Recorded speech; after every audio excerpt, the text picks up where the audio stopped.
জনাব আমির খুসরো মাহমুদ চৌধুরী, সম্মানিত আমাদের অর্থ পরিকল্পনা মন্ত্রী মহোদয়ের সভাপতিত্বে আজকে মিটিং হয়েছে।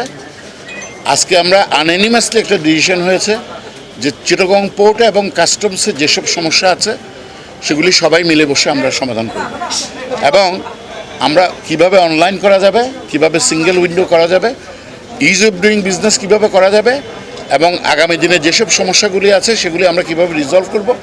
আমরা প্রায় 3 ঘন্টার মতো মিটিং করেছি এবং ইট হ্যাজ বিন রিজলভ, যে আমরা সবাই মিলে সিদ্ধান্ত নিয়েছি এটা অতি সত্বরেই এইসব সমস্যাগুলির সমাধান করা হবে। আমরা একের পর এক মিটিং করতে থাকবো, যে কোনো সমস্যা থাকলে সব পক্ষ মিলে আমরা কথা হয়েছে এবং খুব আন্তরিকতার সাথে মিটিংগুলি হয়েছে, যে আমরা বলেছি যে কি এটা রিজলভ করব এবং এটা আনএনিমাসলি রিজলভ করা হবে।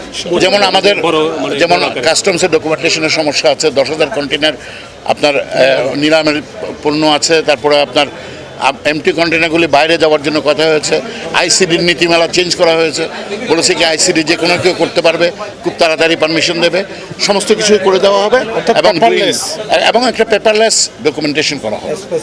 এই চট্টগ্রাম বন্দর বাণিজ্যিক রাজধানী, আমাদের এখান থেকেই আমাদের বাজেট আর্নিং হয়, আমরা রেভিনিউ আর্নিং করি। আমরা চট্টগ্রাম কাস্টম হাউসকে ঘিরে অনেক কোয়েশ্চেন আছে। আমরা রুটস লেভেলের বিষয়গুলো আমরা মাননীয় মন্ত্রী মহোদয়ের সামনে বলে কাউকে পাজল করতে চাইনি। আমরা বলেছি যে আমাদের মধ্যে যে ডিসকাশনগুলো আছে, যে আলোচনাগুলো আছে, আপনি আমাদেরকে টিম করে দেন, আমরা টিমের সাথে কথা বলে আলোচনা করে আমরা প্রসিড হব। কিন্তু অতীতের মতো কথাবার্তা বলে আবার মিটিং করে শেষ করে আমরা চলে যাব, আবার যে লাউ সে কদু, আমরা সেই দৃশ্য দেখতে চাই না। এবং এই কথাগুলো মাননীয় অর্থমন্ত্রী মহোদয় খুব সিরিয়াসলি নিয়েছেন। তিনি বলেছেন তাদের সাথে স্টেক হোল্ডারদের সাথে আলোচনা করে প্রতিদিনের সমস্যা প্রতিদিন সমাধান করার জন্য। নট অনলি দ্যাট, শুধু সেটা নয়, আমরা অনেক স্পর্শকাতর বিষয় নিয়ে কথা বলেছি। আজকে মাননীয় মন্ত্রী মহোদয়ের সামনে যে সমস্ত বিষয়গুলোকে ডিসপ্লে করা হয়েছে সেটা অতীতে শেখ হাসিনার আমলেও করা হয়েছে, কিন্তু ব্যতিক্রম কি? ব্যতিক্রম হচ্ছে তিনি সেগুলোতে বিশ্বাস করতে চায় না, তিনি বাস্তবতায় বিশ্বাস করতে চায়। তিনি ডিসপ্লে করলে সেটার উপর আগ্রহ কিংবা আত্মবিশ্বাস করতে চায় না। ওনার অ্যাটিটিউড, ওনার ডিসকাশন, ওনার বিহেভিয়ারে সেটা আজকে প্রমাণ পেয়েছে। তিনি বলেছেন সমস্যা হবে, সাথে সাথে সমাধান করতে হবে, এবং জিরো টলারেন্স, কাস্টমসের ক্ষেত্রে জিরো টলারেন্স। তিনি অ্যাকশনের কথা বলেছেন, সে অ্যাকশনটুকু বিষয়ে সেটা ওনার থেকে আপনারা শুনবেন। আমরা সেটা হচ্ছে যে কি সরকারের গার্মেন্ট বান্ধব নীতিমালার অভাব।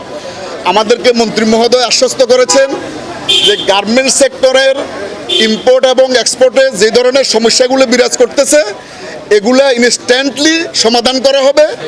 এখানে কোনো গোষ্ঠী, কোনো ব্যক্তি যদি প্রতিবন্ধকতা হয়ে দাঁড়ায় তাহলে জিরো টলারেন্স। ওদেরকে শুধু এখান থেকে ট্রান্সফার করে খানতে হবে না সরকার, এদেরকে ওএসডি করা হবে। এটাই আমাদের আজকে বড় অ্যাচিভমেন্ট ছিল। এটা আরেকটা ব্যাপার ছিল, আপনারা সবাই জানেন যে দীর্ঘদিন যাবৎ 2000 সাল থেকে শুরু করে আজকে পর্যন্ত বেশ কিছু বিদেশি শিপিং লাইন কোম্পানি তারা উইদাউট ব্যাংক ডকুমেন্ট বিদেশে আমাদের পণ্যগুলো ডেলিভারি দিয়ে ফেলতেছে। এর কারণে হাজার হাজার কোটি টাকার বৈদেশিক মুদ্রা আজকে অপ্রত্যাবাসিত রয়েছেন। মন্ত্রী মহোদয় আশ্বস্ত করেছেন এটা নিয়ে উনি উচ্চ পর্যায়ের একটি কমিটি করে দেবেন। যেহেতু এটার আমি একজন ভুক্তভোগী এবং আমাদের মেট্রোপলিটন চেম্বারের মাহবুব চৌধুরী উনি ভুক্তভোগী, তো আমরাও কমিটিতে থাকবো ইনশাল্লাহ। আমরা যদি এটার একটা সমাধান করতে পারি তাহলে হাজার হাজার বৈদেশিক মুদ্রা যেভাবে প্রত্যাবাসিত হবে, অ্যাট দ্য সেম টাইম আর কোনো গার্মেন্টের মালিক বা এক্সপোর্টার বিদেশে পণ্য রপ্তানি করে ওদের টাকা পাবে না। এই চ্যাপ্টার মনে হয় ক্লোজ হতে যাচ্ছে। আজকে আমাদের মেইন দাবি ছিল এটাই আর কি।